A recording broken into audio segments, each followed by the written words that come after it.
জনগণই রাজনৈতিক দল হিসেবে জনগণই আমাদের শেষ ভরসা। প্রিয় শরফ, ধন্যবাদ। বিসমিল্লাহির রহমানির রহিম।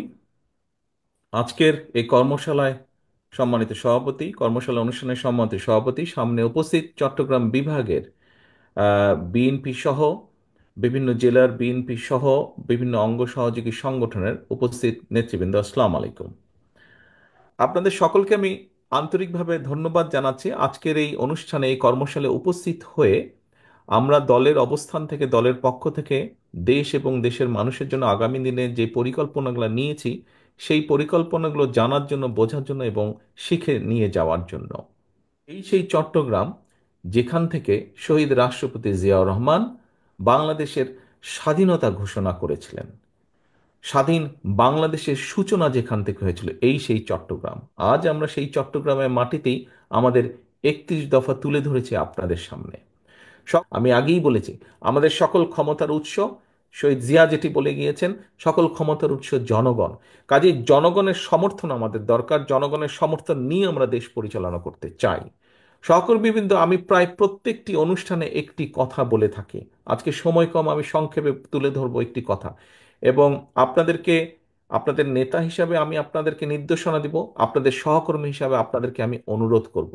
দেখুন, আমাদের কিছু কিছু সহকর্মীর মনে 5 তারিখের পরে একটি অদ্ভুত নতুন একটি অনুভূতি এসছে। কি?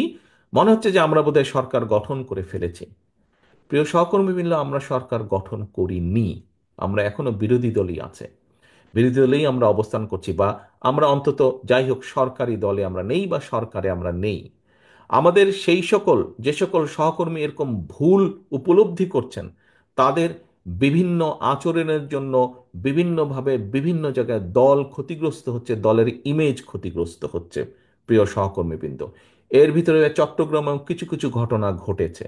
আমি কঠোরভাবে আপনাদেরকে আজকে আপনাদের নেতা হিসেবে নির্দেশনা দিতে চাই, আপনাদের সহকর্মী হিসেবে আপনাদের কাছে বিনীত অনুরোধ করে বলতে চাই। দেখুন, আপনারা এখানে প্রত্যেকটি উপস্থিত 859 জন, প্রত্যেকটি মানুষ আপনারা এক একজন বিএনপির প্রতিনিধি। আপনারা এক একজন কিন্তু বিএনপির প্রতিনিধি। আপনার এলাকায়, আপনার যেখানে আপনি থাকেন, যেই যতটুকু জায়গা নিয়ে আপনার পরিচিতি, আপনাকে প্রত্যেকটা মানুষ আপনাকে চেনে বিএনপির একজন কর্মী বা বিএনপির একজন নেতা হিসেবে।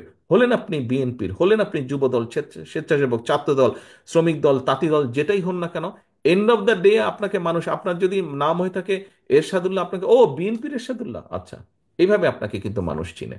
ও নাজিম, ও বিএনপির নাজিম, আচ্ছা, এইভাবে কিন্তু মানুষ আপনাকে চেনে। অর্থাৎ আপনি পরিচিত বিএনপির প্রতিনিধি হিসাবে। মানুষের সেই সমর্থন, আস্থা অর্জন করতে হবে। সহকর্মীবৃন্দ, আস্থা অর্জন করতে হলে নিজেকে ধীর করতে হবে, নিজের মধ্যে উপলব্ধি আনতে হবে, নিজের পার্সোনালিটি চেঞ্জ করতে হবে, কথাবার্তা, চলন বলন চেঞ্জ করতে হবে। আপনাদের নেতা হিসেবে, সহকর্মী হিসেবে এটি আপনাদেরকে আমি বলতে চাইছি, বলার চেষ্টা করছি। দয়া করে আসুন। আমাদেরকে কিন্তু দিন শেষে আপনারা প্রায় বলেন যে বিএনপির প্রতি মানুষের আস্থা আছে। ভাই, এই আস্থাটাকে তো ধরে রাখতে হবে। আস্থাটাকে ধরে না রাখলে কিন্তু আপনি ভোট পাবেন না। জনগণই, রাজনৈতিক দল হিসেবে জনগণই আমাদের শেষ ভরসা। প্রিয় সহকর্মীবৃন্দ, সকলে ভালো থাকবেন, সকলে সুস্থ থাকবেন ইনশাল্লাহ। আল্লাহ হাফেজ। বাংলাদেশ জিন্দাবাদ। বাংলাদেশ জাতীয়তাবাদী দল জিন্দাবাদ। আসসালামু আলাইকুম।